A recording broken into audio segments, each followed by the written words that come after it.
Kementerian Pelaburan, Perdagangan dan Industri komited untuk mencari penyelesaian terbaik dalam isu tarif balas demi kepentingan bersama.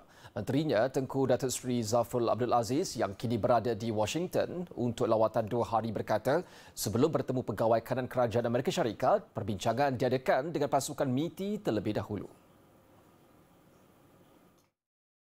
Tengku Datuk Seri Zafrul dijadualkan bertemu Wakil Perdagangan Amerika Syarikat USTR, Jamison Greer dan pegawai lain yang berkaitan di Washington pada 24 April. Delegasi Malaysia juga akan mengambil peluang untuk bertemu beberapa Dewan Perniagaan, syarikat dan kumpulan berkepentingan bagi menerangkan pendirian dan situasi negara serta maklum balas yang diterima daripada Kabinet. Beliau akan diiringi Timbalan Ketua Setiausaha Perdagangan MITI, Mastura Ahmad Mustafa serta pegawai lain dari kementerian. Walaupun lawatan ini untuk Malaysia, beliau akan mengambil peluang untuk menyatakan pendirian ASEAN mengenai isu tarif tersebut, terutamanya hasil daripada mesyuarat khas Menteri-Menteri Ekonomi ASEAN.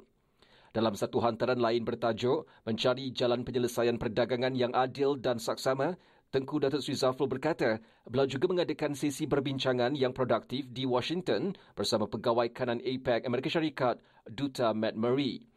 Malaysia hadir sebagai rakan yang membina bukan sahaja dalam konteks dua hala tetapi sebagai pengerusi ASEAN 2025 dan ahli APEC yang komited.